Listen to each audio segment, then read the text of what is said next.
لے آئے خوشخبری جن لوگوں کے لیے، فرمایا کہ ان لوگوں کے لیے خوشخبری ہے الذین آمنوا وعملوا الصالحات، اور ایمان لانے کے بعد نیک عمل بھی کیے۔ ایمان لا کر اور اسی خوش فہمی میں نہیں کہ بس ہونتا پا گئے جنت، نہیں، ایمان کے بعد نیک عمل ہیں۔ اور نیک عمل کن کو کہتے ہیں؟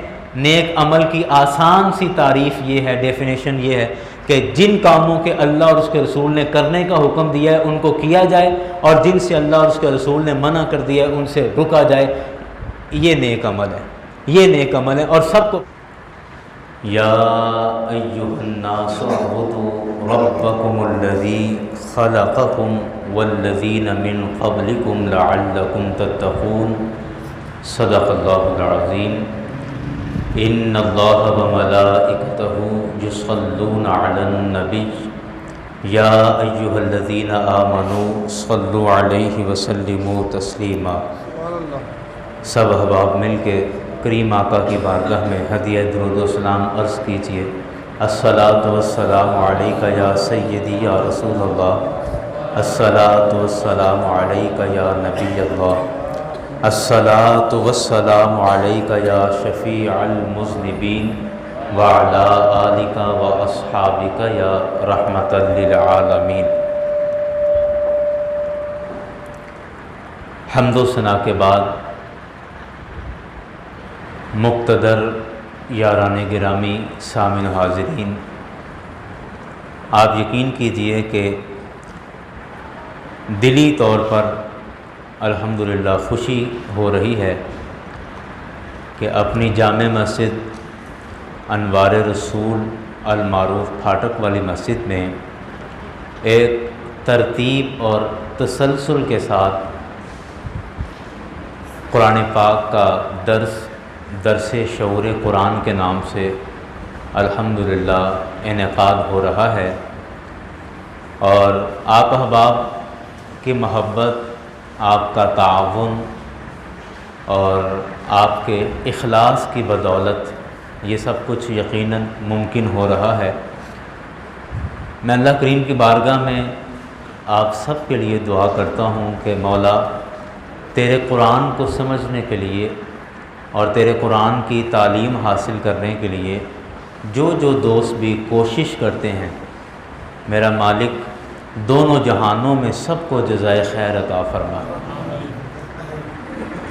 ہمارے امام صاحب محترم حافظ محمد بوٹا عابد صاحب، آپ بڑے ذمہ داری کے ساتھ اس پروگرام کو چلا رہے ہیں، اور اللہ کریم ان کو جزائے خیر عطا فرمائے، اور بڑی استقامت کے ساتھ اس خانہ خدا کی ایک عرصے سے خدمت کر رہے ہیں۔ اللہ کریم ان کی خدمات دینیہ کو اپنی بلند بارگاہ میں درجہ قبولیت عطا فرمائے۔ سورہ البقرہ ہم نے شروع کی تھی اور اس کی 20 آیتیں ہم پڑھ چکے ہیں، اور آج کے درس میں دراصل جن سے میرا رابطہ رہتا ہے سب دوستوں کو پتہ ہے، میں 2-3 دن سے یہاں نہیں تھا، اور کوئی 21 گھنٹے کا سفر کیا ہے۔ صبح 7-8 بجے گھر پہنچا ہوں، اور اس کے بعد پھر جمعہ پڑھایا، تو اس کے بعد سے ہاسپٹل تھا، تو ابھی سیدھا ہاسپٹل سے کوئی 10-15 منٹ پہلے گھر پہنچا ہوں، تو ادھر آیا ہوں۔ تو قرآن پاک ابھی میں نے کھول کر دیکھا ہے، تو بہرکیف جو ایک بے ترتیب سی اور بے ہنگم سی آج گفتگو ہوگی، لیکن میں اللہ کریم کی بارگاہ سے دعا کرتا ہوں کہ اللہ تعالیٰ میرے سینے کو اور میرے ذہن کو قرآن کے بیان کے لیے کھول دے، اور میں قرآن پاک کے الفاظ کو صحیح معنوں میں آپ تک پہنچا سکوں۔ بات شروع کرتے ہیں۔ رب کائنات نے ارشاد فرمایا، یا ایھا الناس اعبدوا ربکم، اے لوگو عبادت کرو اپنے رب کی، الذی خلقکم، یہاں پر صرف ایمان والوں سے نہیں کہا کہ جو ایمان والے ہیں وہ عبادت کریں اپنے رب کی، ایمان والے تو کریں گے ہی کریں گے، یہاں پر سب لوگوں کو کہا، یا ایھا الناس، اے سب لوگوں، اس میں عیسائی بھی شامل ہیں، اس میں یہودی بھی آ گئے، اس میں کافر بھی آ گئے، بت پرست بھی آ گئے، سکھ بھی آ گئے، الغرض جتنے بھی دنیا میں مذہب موجود ہیں ان سب کو کہا جا رہا ہے، یا جو مذہب کو نہیں بھی مانتے، مطلب جتنے بھی انسان ہیں سب انسانوں کو یہ بات کہی جا رہی ہے کہ یا ایھا الناس، اے لوگو، اعبدوا ربکم، عبادت کرو اپنے رب کی۔ اس کا مطلب یہ ہوا، آپ نے نوجوانوں سے میں بالخصوص مخاطب ہوں کہ انہوں نے اسلامیات میں شاید پڑھا ہوگا اسکول کی کتابوں میں کہ امت کی دو قسمیں ہیں، ایک امت دعوت اور ایک امت اجابت، دو قسم امت کی بنتی ہیں۔ امت دعوت اس امت کو کہا جاتا ہے کہ ایک نبی کے لیے جن لوگوں کو دعوت دینا یا جن لوگوں تک پیغام پہنچانا اس نبی کے ذمے ہے، اس امت کو، اتنے لوگوں کو امت دعوت کہا جاتا ہے۔ اب دیکھیں نا، آپ نے سنا ہوگا کہ پہلے نبیوں میں ان کے علاقے مخصوص ہوتے تھے۔ سمجھنے کے لیے مثال دے رہا ہوں کہ بالفرض ضلع قصور یہ ایک علاقہ ہے، اللہ تعالیٰ نے اس ایک علاقے کے لیے اپنا نبی بھیجا، اور اس نبی کا دائرہ یا اس کا کرائٹیریا ایک مخصوص علاقہ ہے، تو اس علاقے کے لوگوں کو اس کی ذمہ داری ہے اس نبی کی کہ وہ اللہ کی طرف لے کر آئے اور اس علاقے کے لوگوں تک اللہ تعالیٰ کا پیغام پہنچائے۔ یہ ہو گیا۔ اسی طرح نبی کریم صلی اللہ علیہ وسلم جب تشریف لائے تو سرکار علیہ الصلوۃ والسلام کو اللہ تعالیٰ نے تمام انسانیت کے لیے نبی بنا کر بھیجا ہے، یعنی آپ کی نبوت کا دائرہ کسی ایک علاقے تک محدود نہیں ہے۔ قرآن پاک میں ایک مقام پر رب کائنات نے ارشاد فرمایا، قل، اے حبیب آپ ان سے کہیے، انی رسول اللہ الیکم جمیعا، کہ میں اللہ کا رسول بن کر آیا ہوں تمہاری طرف، جمیعا، تم سب لوگوں کی طرف، جتنے بھی انسان ہیں روئے زمین پر جو رسول اکرم صلی اللہ علیہ وسلم کے زمانے میں تھے اور آپ کے زمانے سے لے کر قیامت تک جتنے بھی آئیں گے، ان سب تک رسول اکرم صلی اللہ علیہ وسلم کا پیغام پہنچنا ہے۔ اس وجہ سے ایک ہے امت دعوت کہ جس امت کو یا جس قوم کو دعوت دینی ہے، اور ایک ہوتی ہے امت اجابت۔ امت اجابت میں اور آپ، ہم سب امت اجابت ہیں، یعنی جنہوں نے اس دعوت کو قبول کر لیا اور قبول کر کے کلمہ پڑھ کے اس نبی کی امت میں شامل ہو گئے، اس کو امت اجابت کہتے ہیں۔ تو ہم سارے امت اجابت ہیں کیونکہ ہم نے کلمہ پڑھا ہے، ہم نے مان لیا ہے، اور جو لوگ کافر ہیں وہ بھی رسول اکرم صلی اللہ علیہ وسلم کی ایک طرح سے امت میں شامل ہیں، لیکن وہ امت اجابت نہیں بلکہ امت دعوت ہیں کہ جن کو ہماری ذمہ داری ہے کہ ہم ان تک رسول اکرم صلی اللہ علیہ وسلم کا پیغام پہنچائیں۔ تو یہاں جو بات ہو رہی ہے نا وہ امت دعوت کی، یعنی کل انسانیت کی یہاں پر بات ہو رہی ہے۔ فرمایا کہ یا ایھا الناس، اے لوگو، اعبدوا ربکم، اپنے رب کی عبادت کرو۔ اچھا، اب یہاں پر ایک سوال پیدا ہوتا ہے، ذہن میں آ سکتا ہے کہ اپنے رب کی عبادت کیوں کریں؟ ہم تو انسان ہیں، کوئی بھی کام اپنے فائدے کے بغیر نہیں کرتے۔ ایک آدمی فیکٹری جاتا ہے، وہاں 8 گھنٹے ڈیوٹی کرتا ہے، اسے پتہ ہے مجھے مہینے کے بعد تنخواہ ملے گی، فائدہ ہے تبھی تو جاتا ہے۔ ہم انسان کوئی بھی کام اپنے فائدے کے بغیر نہیں کرتے، تو ہمیں کہا جا رہا ہے اپنے رب کی عبادت کرو۔ تو ذہن میں سوال آتا ہے کیوں کریں عبادت؟ وجہ کیا ہے؟ سبب کیا ہے؟ رب کائنات نے اس سبب کا حل بیان فرما دیا۔ سبب یہ ہے، وجہ یہ ہے، الذی خلقکم، یہ رب وہ ہے جس نے تمہیں پیدا کیا ہے۔ تو جس نے پیدا کیا تو اس کی عبادت کرنا، انسان کی عقل بھی یہی کہتی ہے۔ ہمارے ہاں پنجابی میں ایک محاورہ بھی ہے، جندہ کھائیے اوندہ گائیے، مطلب جو کھانے کو دے اس کا تو احترام کرنا ہے نا۔ اب جو بندہ آپ کو کھانے کو دے، آپ کو پال رہا ہو اور آپ اسی کو آنکھیں دکھائیں تو کوئی بھی آپ کو اچھا نہیں کہے گا، کہے گا بری بات ہے، غلط بات ہے۔ وہ آپ کو پال رہا ہے اور آپ اس کو آنکھیں دکھا رہے ہو. تو اب جس نے جو کھانے کو دے یا جس کا کھایا اس کا گایا، اس کا گانا پڑے گا. تو اسی طرح رب کائنات نے فرمایا کہ اپنے رب کی عبادت کرو. کیوں کریں؟ الذی خلقکم، یہ وہ رب ہے جس نے تمہیں پیدا کیا ہے. تو جس نے پیدا کیا تو حق یہی بنتا ہے کہ اس کی فرما برداری کی جائے، اس کی تابع داری کی جائے، اس کی بات مانی جائے، اس کے آگے جھکا جائے، اس کے سامنے سجدہ کیا جائے. رکوع سجود تمام ہر قسم کی عبادتیں اسی کے لیے ہونی چاہیے. کیوں؟ کیونکہ اس نے ہمیں پیدا کیا ہے. اللہ اکبر، اللہ اکبر. اچھا، اب کہا کہ صرف تمہیں پیدا نہیں کیا، والذین من قبلکم، جو تم سے پہلے لوگ آئے تھے ان لوگوں کو بھی اسی رب نے ہی پیدا کیا ہے. اور اس عبادت کا حکم اس وجہ سے ہے لعلکم تتقون، تاکہ تم تقوی والے اور پرہیزگار بن جاؤ.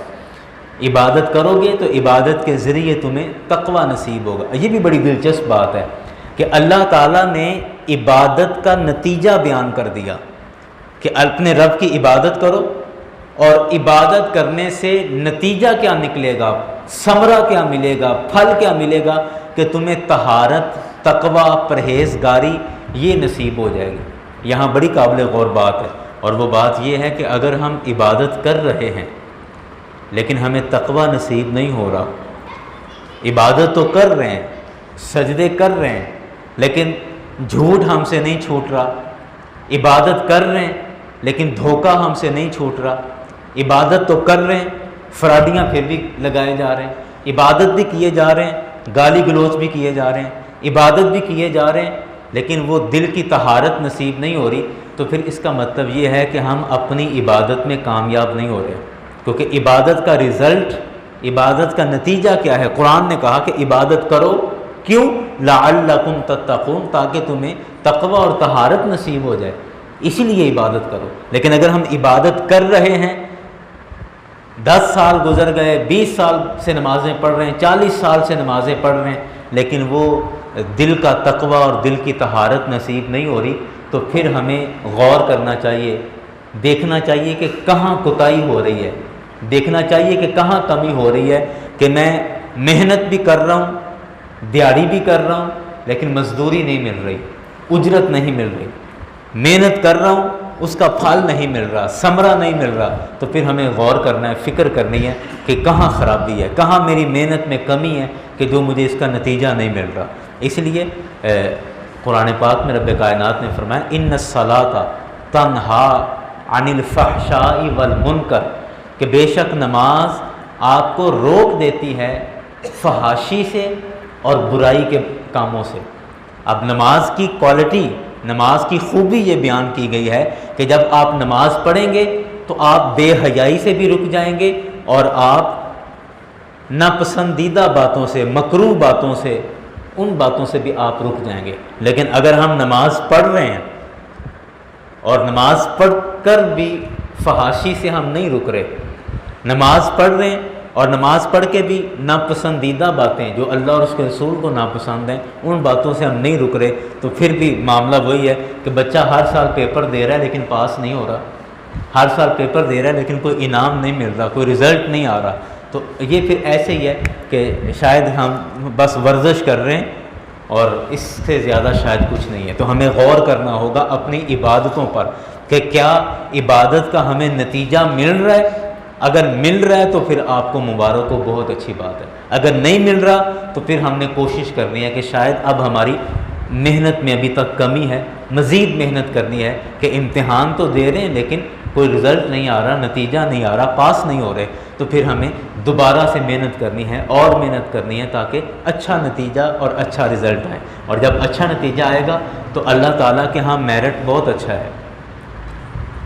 نوجوان دوست میری بات سمجھ رہے ہیں میں کیا کہہ رہا ہوں، کہ جیسے میٹرک میں آپ کا اچھا رزلٹ آئے گا تو پھر ہی کالج کے اندر میرٹ بنے گا، اور زیادہ اچھا رزلٹ آئے گا تو اسکالرشپ بھی لگ جائے گی، آپ کی اگلی پڑھائی فری ہو جائے گی، مفت ہو جائے گی. تو اسکالرشپ اور یہ داخلہ میرٹ پہ ہوتا ہے. تو جنت کے اندر داخلہ تبھی ہوگا جب ہماری عبادتوں کا میرٹ اچھا ہوگا. تو اگر ہماری عبادت کسی میرٹ پر پورا نہیں اتر رہی تو پھر جنت میں کسی اسکالرشپ کی یا کسی داخلے کی آپ کوئی امید نہ رکھیں. تو اس لیے اگر آج میرٹ نہیں بن رہا، عبادات کا میرٹ نہیں بن رہا، تو پھر ہمیں غور کرنا ہے، آج وقت ہے، ابھی وقت ہے، ہمیں غور کر لینا ہے کہ کہاں کوتاہی ہو رہی ہے یا کہاں کمی ہو رہی ہے۔ اللہ اکبر، اللہ اکبر۔ اللہ کریم ہم سب کو اپنی بلند بارگاہ میں سر بسجود جھکنے کی توفیق عطا فرمائے، سر بسجود ہونے کی توفیق عطا فرمائے۔ اب اللہ تعالیٰ نے مزید اپنی خوبیاں بیان فرمائیں کہ جس رب کی تمہیں عبادت کرنے کو کہا جا رہا ہے وہ رب وہ ہے الذی جعل لکم الارض فراشا، جس نے تمہارے لیے اس زمین کو بچھونا بنا دیا ہے۔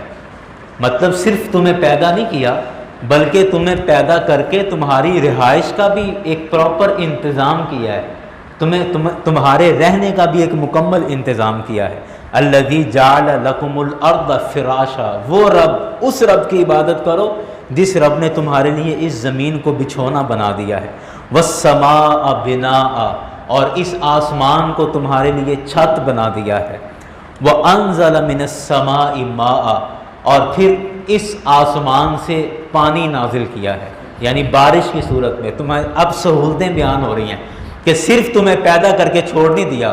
اچھا، آپ میں سے اگر کوئی مکینک بندہ ہے یا مکینک کے پاس جس کا آنا جانا ہے، وہ اس بات کو سمجھے گا کہ اگر کوئی کمپنی موٹر سائیکل بنا دے، موٹر سائیکل بنا کے شہروں میں بھیج دے بیچنے کے لیے، شو روم میں بھیج دے بیچنے کے لیے، اور اس کے بعد اس کے سپیئر پارٹ، اس کے پرزے کمپنی نہیں بناتی اور وہ مارکیٹ میں نہیں بھیجتی، تو آپ مجھے بتائیں کہ کوئی تسلی رکھیں، بات سنیں، آپ مجھے بتائیں کہ ایک کمپنی موٹر سائیکل اس نے بنا دی، بنا کے لوگوں کو بیچ دی، اس کے بعد اس کے پرزے نہیں بنا رہی اور کہتی پرزہ کوئی نہیں ملے گا، تو مجھے بتائیں کہ کوئی بندہ اس موٹر سائیکل کو خریدے گا؟ وہ کہے گا میں خرید تو لوں لیکن یہ خراب ہو گئی تو میں اس کو صحیح کہاں سے کرواؤں گا؟ نہ تو اس کا کوئی مکینک ہے اور نہ کوئی اس کے پرزے ملتے ہیں، تو پھر یہ میں کہاں سے صحیح کرواؤں گا؟ کوئی بندہ بھی اس کو نہیں خریدے گا۔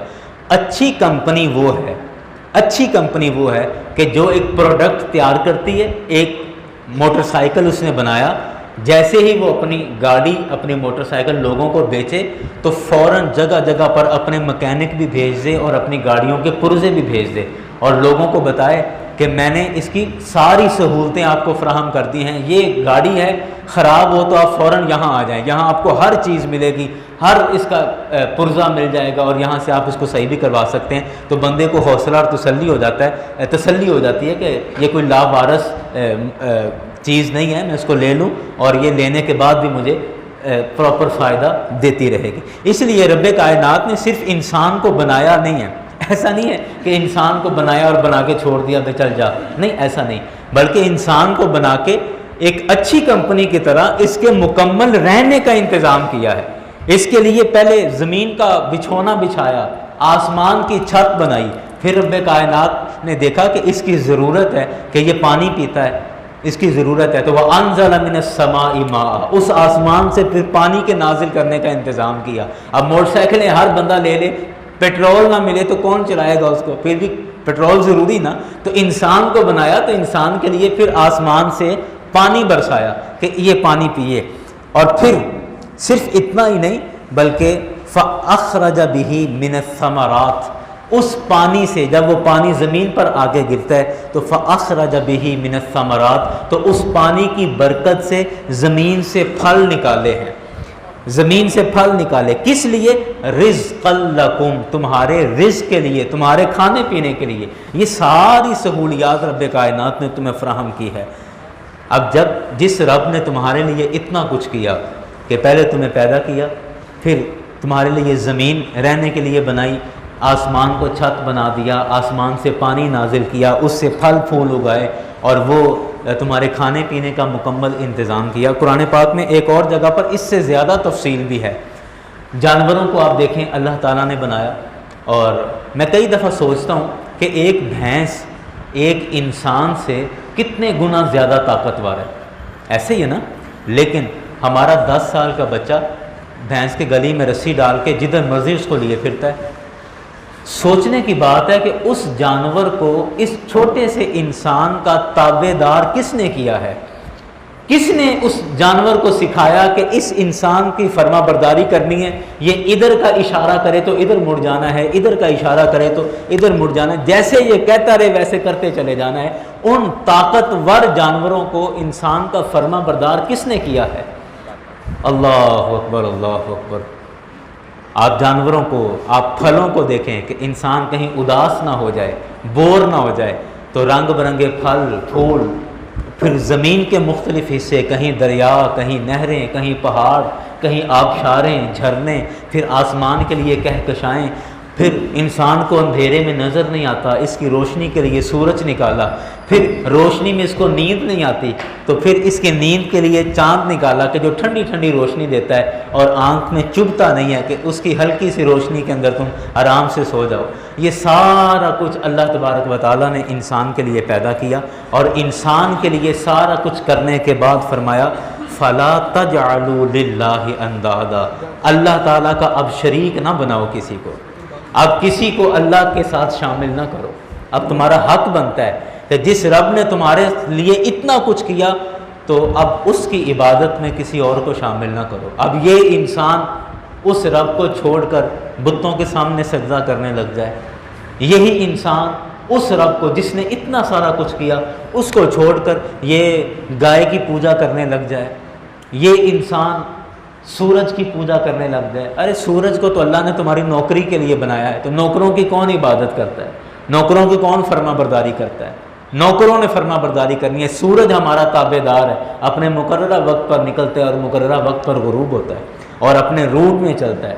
اللہ تعالیٰ نے سورج کو ہمارا نوکر بنایا ہے، چاند کو ہمارا نوکر، ہماری سہولت کے لیے، کائنات کی ساری چیزیں ہمارے لیے بنائی، اور یہ انسان، اس سے بڑی بے وقوفی اور کیا ہوگی کہ یہ انسان اس رب کو چھوڑ کر پھر ادھر ادھر دھکے کھاتا پھرے، کہیں بتوں کے سامنے گر جاتا ہے، کہیں یہ سورج کی پوجا کرنے لگ جاتا ہے، کہیں چاند ستاروں کی پوجا کرنے لگ جاتے ہیں۔ اور یہ فلموں میں اتنا دکھایا جاتا ہے کہ ہمارے چھوٹے چھوٹے بچے، آپ یقین کریں، میں ایک فیملی سے ملا ہمارے عزیز سے، تو ان کا ایک بچہ کہتا ہے وہ اپنی امی سے کہہ رہا ہے ماما وہ ستارہ ٹوٹ کے گرا ہے، دعا کرو دعا کرو، اب ستارہ ٹوٹ کے گرا ہے۔ میں سمجھتا ہوں کہ یہ جہالت کی انتہا ہو گئی ہے کہ ہماری، تشریف لائیں، آ جائیں میرے پاس، ہمارے مہمان خصوصی ہیں آپ، تو یہ جہالت کی انتہا ہے۔ اب دیکھیں ہم کہاں پر کھڑے ہیں کہ ہمارا مرکزی اور مین عقیدہ توحید ہے، اور وہ ہمارے بچوں کا کیا حشر ہوتا جا رہا ہے، انڈین فلمیں دکھا کے اور انڈیا کے ڈرامے دیکھ کے، وہیں سے سیکھا نا ہم نے۔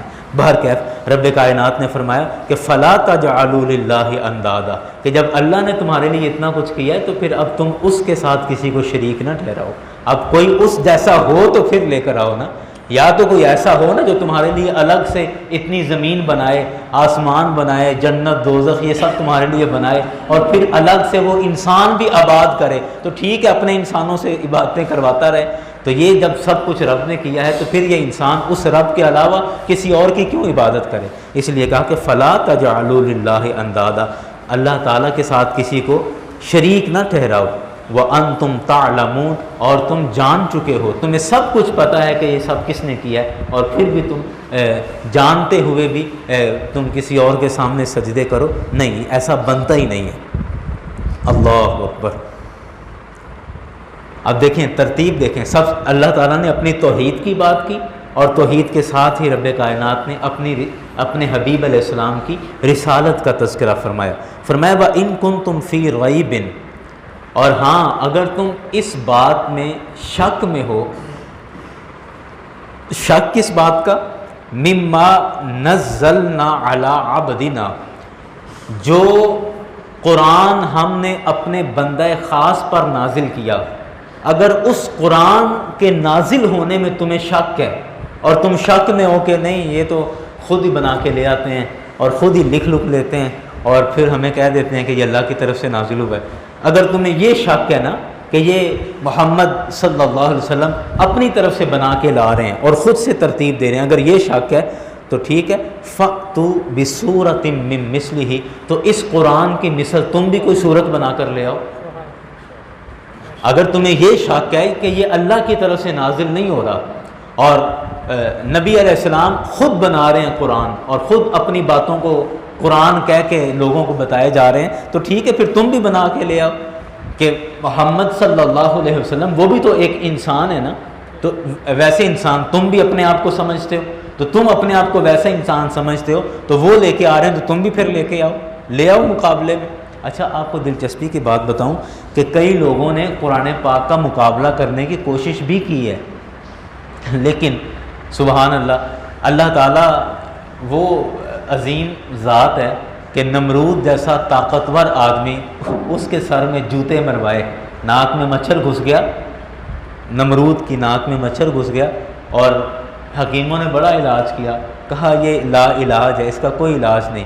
تو جب انہوں نے کہا کہ اس کے سر میں جوتے مارو، اس کے سر میں جب جوتے مارے جاتے نا تو وہ مچھر کاٹنے سے رک جاتا، تو اس کو تھوڑا سکون ہو جاتا، اور اس نے بندے رکھ لیے کہ میرے سر میں جوتے مارا کرو، اور اسی طرح مرا وہ۔ تو جو ذات اتنی بڑی سپر پاور، نمرود کوئی چھوٹا موٹا بادشاہ نہیں تھا، اتنی بڑی سپر پاور کے سر میں جوتے مروا سکتی ہے، تو وہ ذات، اللہ اکبر اللہ اکبر، وہ ذات عام لوگ اور عام عوام کیسے، کون اس کے سامنے اکڑ سکتا ہے؟ تو اس لیے اللہ تعالیٰ نے فرمایا کہ تم بھی لے آؤ، اور لوگوں نے کوشش کی، لیکن اللہ تعالیٰ نے ان کو ایسے جوتے مروائے کہ ان کے اپنے کافر لوگوں نے ان کی بات کو رد کر دیا اور ہنس پڑے، کہنے لگے کہ یہ کیا بکواس کر رہے ہو۔ مثلا میں آپ کو مثال دیتا ہوں، ایک شاعر تھا رسول اکرم صلی اللہ علیہ وسلم کے زمانے کا، ویسے زمانہ جاہلیت سے ہی تھا یہ، اور بڑا نامی گرامی شاعر تھا۔ تو اس نے کہا کہ میں قرآن پاک کے مقابلے میں ایک سورت لے کے آؤں گا، کیونکہ قرآن نے کھلے عام چیلنج کیا ہے، سب کو کہا ہے کہ کوئی بھی لے آئے، تو اس نے کہا میں لے کے آؤں گا۔ انہوں نے اس کے جو اپنے اس کے شاعر تھے انہوں نے کہا ٹھیک ہے، وہ بڑی کوشش کر کے، تو اس نے کہتا ہے میں نے القاریہ تم القاریہ وما ادراک ما القاریہ، اس کے مقابلے میں وہ اپنی ایک صورت لے کر آیا۔ القاریہ کا مطلب ہوتا ہے کھن کھنانے والی، کھڑکنے والی، مل قاریہ، یہ کھڑکنے والی کیا ہے، وما ادراک ما القاریہ، اور آپ کیا سمجھے کہ یہ کھڑکنے والی کیا ہے؟ آگے جا کے پھر بتا دیا جاتا ہے کہ یہ قیامت کے دن کو کہا جا رہا ہے۔ اچھا، اس نے کیا کیا؟ کہتا الفیل، مل فیل، وما ادراک مل فیل، فیل کہتے ہیں ہاتھی کو۔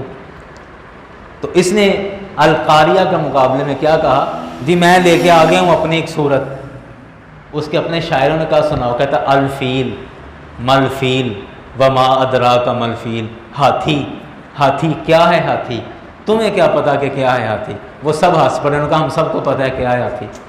تو یعنی اس کے اپنے لوگوں نے اس پر ہنس پڑے اور اس کی بات کو رد کر دیا۔ اسی طرح خانہ کعبہ میں زمانہ جاہلیت کے اندر مشاعرے ہوتے تھے، شعر و شاعری کے مقابلے جہاں پر ہوتے تھے، اور عرب شعر و شاعری میں بڑا مشہور تھا، اور چھوٹے چھوٹے 10-10 سال کے بچوں کو کئی ہزار شعر عربی کے زبانی یاد تھے، اور ایسے محفلوں میں جب بیٹھتے تو ایسے بیٹھے ساری رات یہ شعر پڑھتے رہتے، اتنے ان کو شعر، اتنے اشعار یاد تھے ان کو۔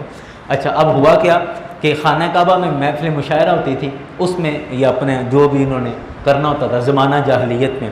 اب اسلام آ گیا تو اسلام کے بعد بھی ان کا یہ طریقہ ویسے ہی رہا کہ یہ شعر و شاعری کرتے تھے، اور جس بندے کا کلام سب سے زیادہ اچھا ہوتا یا جیت جاتا وہ خانہ کعبہ کے دروازے میں لٹکا دیا جاتا کہ یہ اس وقت سب سے اچھا کلام ہے، اب اس کے مقابلے میں لے کر آؤ۔ اس طرح کر کے ان کا ایک طریقہ تھا۔ ایک صحابی رسول رات کے حصے میں چوری چھپ کر گئے، اور رات کے اندھیرے میں جا کے خانہ کعبہ کی دیوار پر لکھ کر آ گئے انا اعطیناک الکوثر فصل لربک وانحر ان شانئک هو الابتر۔ اب آپ دیکھیں کہ یہ سورہ مبارکہ کا قافیہ ردیف آپ دیکھیں تو ایسے ہی لگتا ہے کہ شاید یہ کوئی شعر ہے، جیسے انا اعطیناک الکوثر فصل لربک وانحر ان شانئک هو الابتر، ایسے لگتا ہے جیسے یہ کوئی شعر ہے۔ تو ایک صحابی رات کے اندھیرے میں چھپ کے جا کے خانہ کعبہ کی دیوار پر یہ سورت لکھ کر آ گئے۔ اگلے دن جب وہاں پر شاعر جمع ہوئے اور انہوں نے دیکھا کہ یہ کس کا کلام ہے، کہنے لگے پتہ نہیں کس کا کلام ہے، کوئی لکھ گیا ہے رات کے اندھیرے میں، کل تو نہیں تھا، رات ہی کسی نے لکھا ہے۔ انہوں نے کہا چلو جس کا بھی ہے چلو آج اس کے مقابلے میں لکھتے ہیں۔ عرب کے سارے شاعر سورہ کوثر کا مقابلہ کرنے کے لیے بیٹھ گئے، لکھتے رہے اور ایک لائن لکھی اور پھر سورت کو پڑھا، لائن دیکھی، کہتے نہیں یہ نہیں صحیح، پھر لائن لکھی، پھر دیکھا، پھر پڑھا، کہتے نہیں مزہ نہیں آیا، پھر اگلی لائن لکھی اور لائن بنائی، پھر کہتے ہیں کہ نہیں مزہ نہیں آیا۔ سارے عرب کے شاعر تھک گئے، لیکن قرآن پاک کی سورہ الکوثر کے مقابلے میں ایک لائن تک نہیں لکھ سکے۔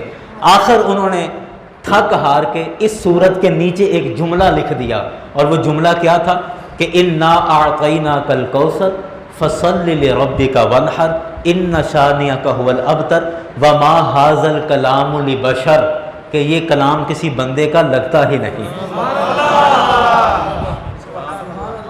یہ اسی سورہ کوثر کے وزن پر کہ وما ھذا الکلام لبشر، یہ نیچے لکھ کے چلے گئے کہ یہ کلام کسی بندے کا لگتا ہی نہیں ہے۔ نعرہ تکبیر ہو گئی کہ اللہ تعالیٰ نے پہلے فرمایا اپنی توحید کا ذکر کیا کہ رب وہ ہے جس نے تمہارے لیے یہ سارا کچھ کیا، میں تفصیل اس کی عرض کر چکا ہوں۔ تو اب جس رب نے اتنا سارا کچھ تمہارے لیے کیا ہے، تو پھر تم اس رب کے مقابلے میں کسی اور کی کیوں عبادت کرو؟ فلا تجعلوا للہ اندادا، اب اللہ کے مقابلے میں کسی کو اس کا شریک بنا کر نہ لے کر آؤ۔ اور اس کے بعد کہا کہ جیسے رب جیسا اور کوئی نہیں ہے، ایسے ہی رب کے کلام جیسا بھی اور کوئی نہیں ہے، کہ رب کے کلام جیسا بھی کوئی کلام نہیں لا سکتا ہے۔ فَأْتُوا بِسُورَةٍ مِّن مِّثْلِهِ، لے آؤ اس کی مثل کوئی ایک صورت بھی بنا کر، لیکن نہیں لا سکے۔ یہاں پر ایک بڑی باریک سی بات ہے، تھوڑا گرامر کا استعمال یہاں مجھے کرنا پڑے گا، لیکن نقطہ بڑا مزیدار ہے، اور وہ یہ ہے کہ فَأْتُوا بِسُورَةٍ مِّن مِّثْلِهِ، کہ اس قرآن کی مثل کوئی صورت لے آؤ۔ تو مثلی ہی، یہاں پر جو ہی ضمیر ہے، بعض علماء نے یہ بھی لکھا کہ یہ مما نزلنا کی طرف نہیں لوٹ رہی، بلکہ یہ علی عبدنا کی طرف لوٹ رہی ہے۔ یہ آپ کو سمجھ نہیں آنی یہ کیا ہے، لیکن میں ترجمہ کروں گا تو وہ سمجھ آ جائے گا۔ مطلب اس کا کیا؟ مطلب اس کا یہ ہے، کہتے ہیں کہ جب یہ اس کی مثلی ہی کی ضمیر عبدنا کی طرف لوٹے گی تو اس کا ترجمہ یہ بنے گا کہ اگر تمہیں شک ہے اس چیز پر جو ہم نے اپنے بندے پر نازل کیا، فَأْتُوا بِسُورَةٍ مِّن مِّثْلِهِ، تو پھر ہمارے اس بندے جیسا کوئی بندہ لے آؤ۔ اب یہ بندہ کون ہے؟ میرے اور آپ کے آقا حضرت محمد مصطفیٰ صلی اللہ علیہ وسلم کی ذات۔ تو اگر مثلی ہی کی ضمیر عبدنا کی طرف لوٹے تو مطلب اس کا یہ بنتا ہے فَأْتُوا بِسُورَةٍ مِّن مِّثْلِهِ، میرے آقا، میرے بندہ خاص یعنی ہمارے آقا اور مولا حضرت محمد مصطفیٰ صلی اللہ علیہ وسلم، آپ کی مثل کوئی ایک صورت لے کر آ جاؤ، محمد مصطفیٰ کی مثل کسی کو لے کر آ جاؤ۔ مطلب کیا ہے کہ نہ تم رب کی مثل کسی کو لا سکتے ہو کہ جو نئے انسان پیدا کرے، الگ سے ایک زمین بنائے، الگ سے آسمان بنائے، وہاں سے پھر بارش برسائے اور تمہارے لیے پھل پھول وہاں سے اگائے، یا تو اپنا الگ سے پورا سیٹ اپ لے کر آئے تو ٹھیک ہے، پھر وہ اس کی آپ عبادت کر لیں۔ لیکن اگر اسی سیٹ اپ کے اندر آ کر اس رب کے اس سیٹ اپ میں آ کر کوئی کہے نہیں وہ رب نہیں ہے میں رب ہوں، تو پھر جس رب کا یہ سیٹ اپ ہے اس کو چھوڑ کر آپ کسی اور کے پیچھے کیسے جا سکتے ہیں؟ تو جس طرح اس رب کے مقابل آپ کوئی اور رب نہیں لے کر آ سکتے، اسی طرح قرآن کے مقابلے میں آپ کسی اور کتاب کو لے کر نہیں آ سکتے، اور اسی طرح محمد مصطفیٰ صلی اللہ علیہ وسلم کے مقابلے میں آپ کسی اور بندے کو لے کر نہیں آ سکتے ہیں۔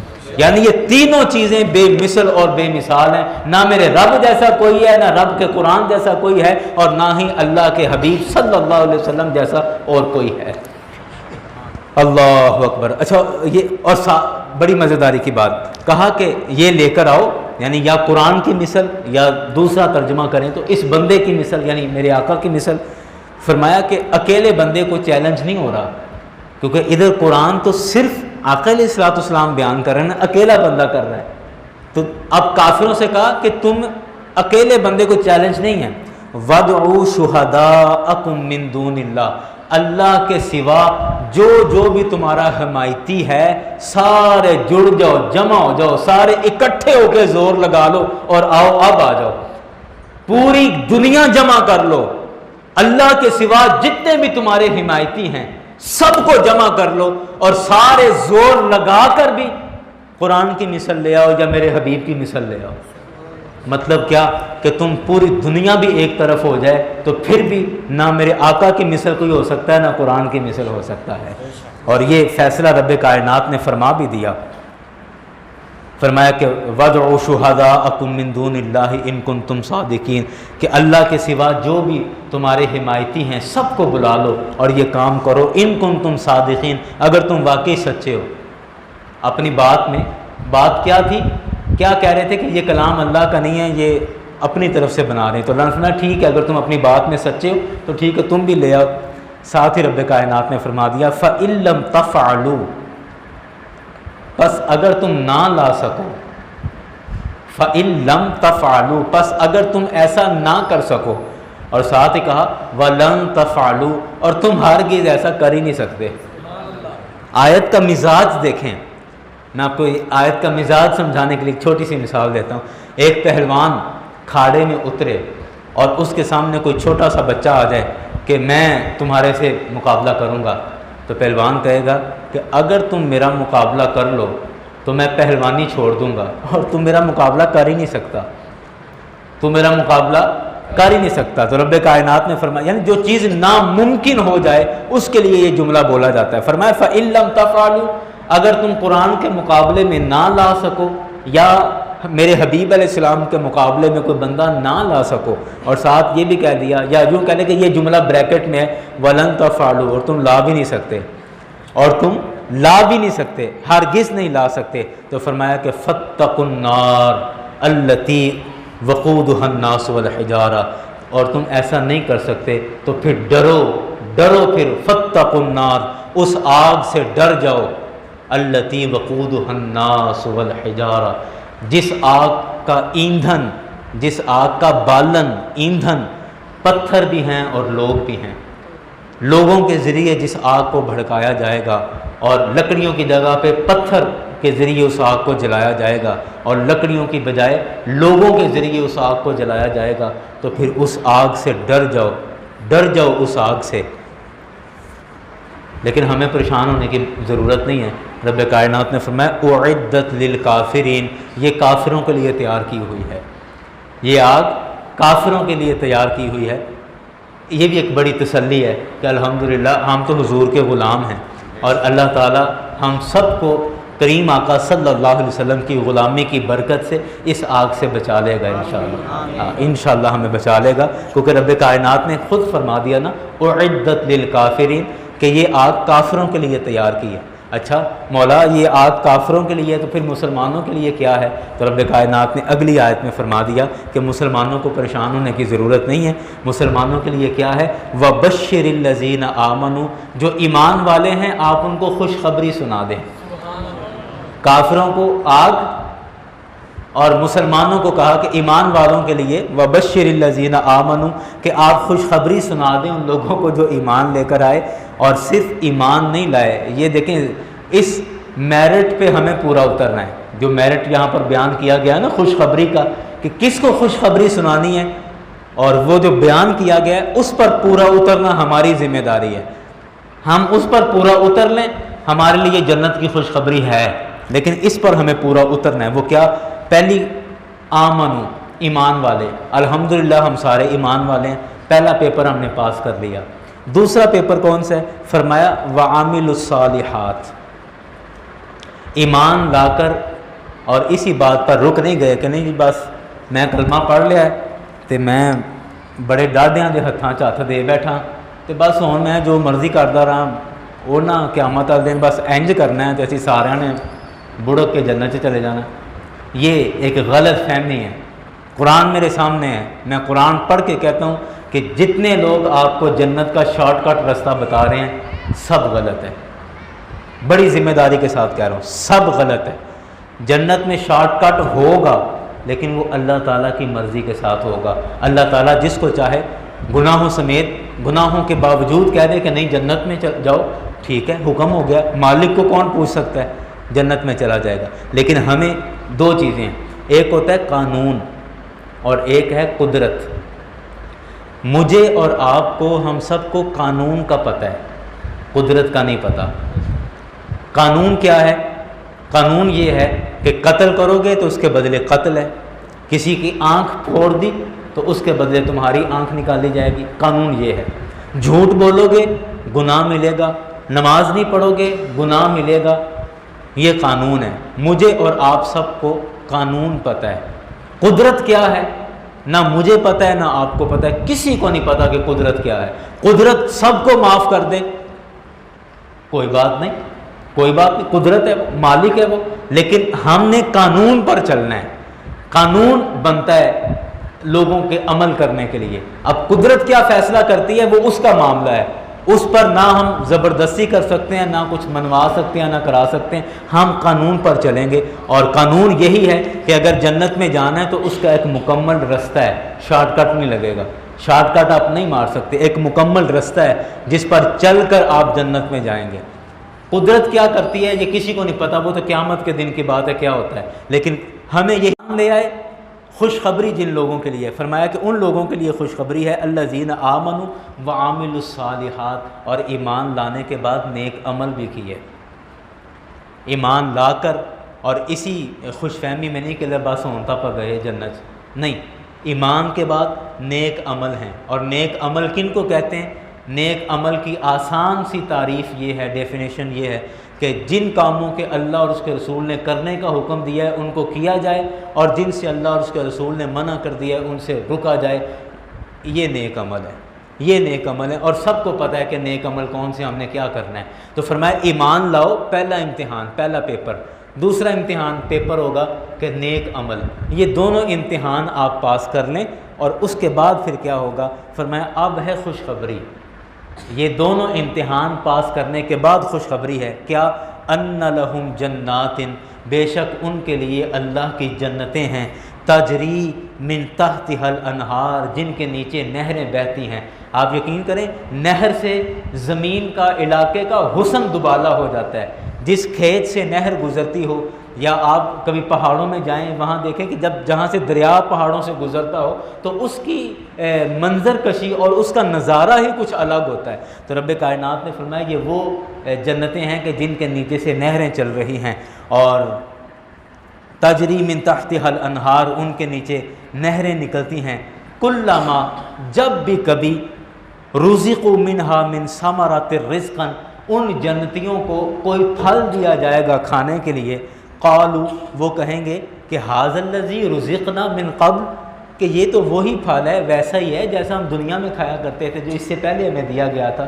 تو حالانکہ رب کائنات فرماتا ہے وَأُتُوا بِهِ مُتَشَابِهًا، جنت کا پھل اس پھل جیسا نہیں ہوگا، وَأُتُوا بِهِ مُتَشَابِهًا، اس سے ملتا جلتا ہوگا، اس سے ملتا جلتا۔ اس میں بھی علماء نے ایک بڑی لمبی تفصیل لکھی ہے، کہتے ہیں اب دیکھیں نا، سیب آج ہمیں پسند ہے، انگور ہم شوق سے کھاتے ہیں، آج کل آم کا موسم ہے، آم ہم بڑے شوق سے کھاتے ہیں، تو ان پھلوں کی طرف ہماری طبیعت آلریڈی خود سے پہلے سے مائل ہو رہی ہے، اور اب اگر ہمیں کوئی ایسا عجیب سا پھل لا کر دے دے جس کو ہم نے کبھی زندگی میں پہلے دیکھا ہی نہ ہو، اور ہمیں پلیٹ میں رکھ کے کہ کھاؤ، تو مجھے بتاؤ کھاؤ گے آپ؟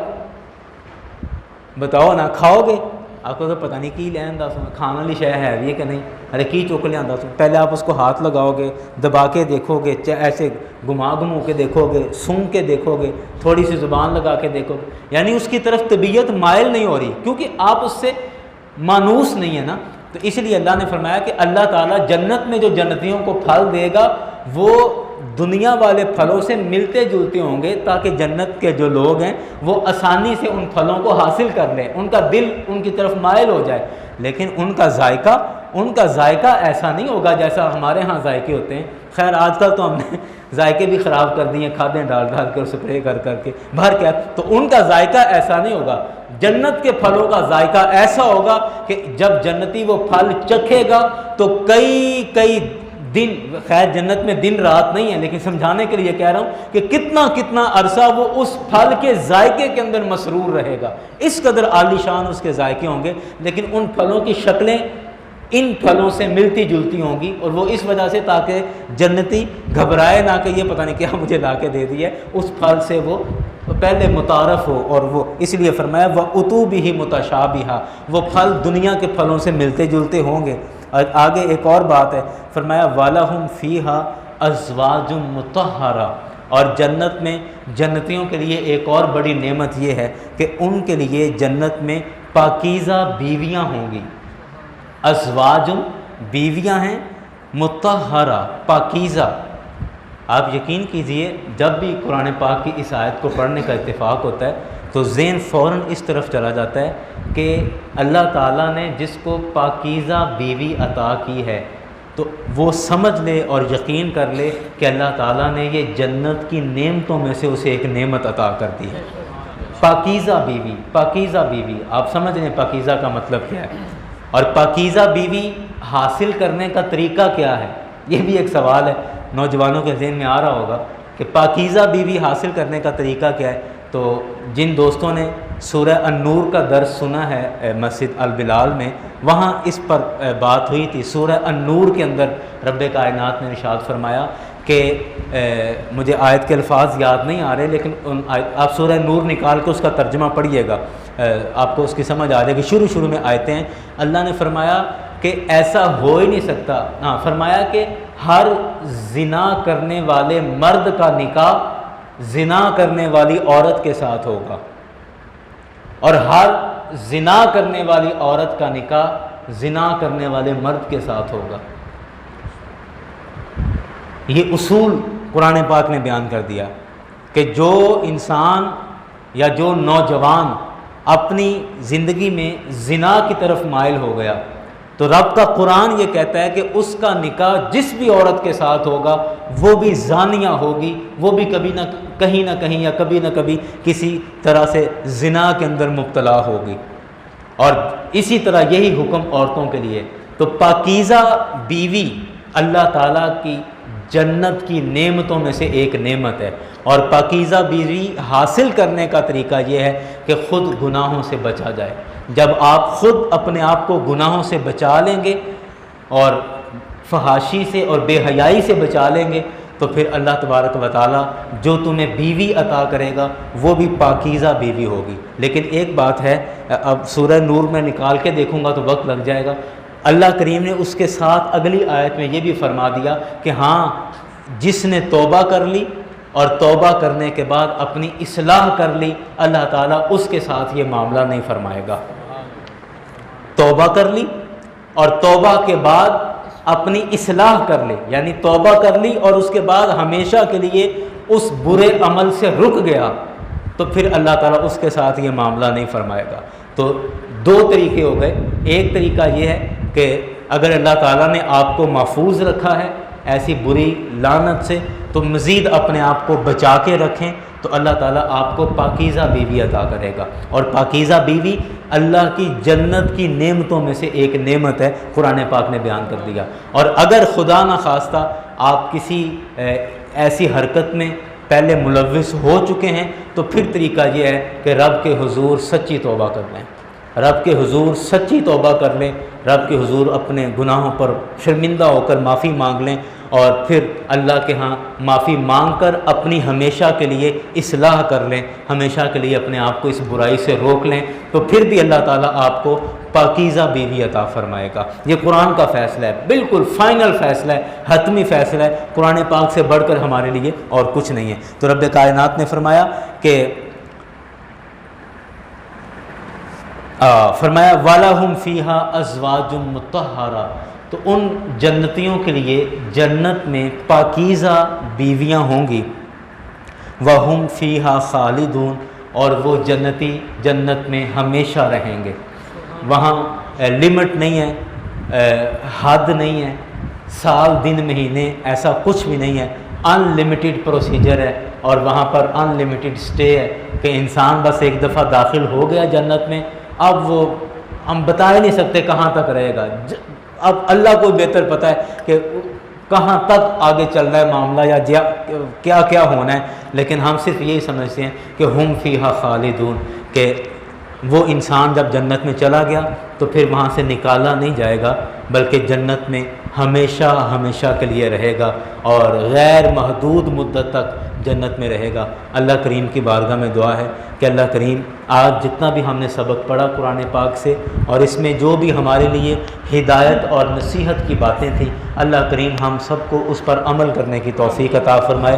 اور ایک بے ترتیب سی گفتگو، میں نے جیسے پہلے عرض کیا کہ میں نے ابھی قرآن پاک کھول کے دیکھا ہے تو خیر نہیں کر سکا تیاری، لیکن جس طرح کی بھی گفتگو ہو سکی ہے اللہ کریم اپنی پاک بارگاہ میں قبول فرمائے۔ اور اصل چیز یہ ہے کہ اللہ کریم ہم سب کو عمل کی توفیق عطا فرمائے۔ اللہ کریم ہم سب کی اس مختصر حاضری کو اپنی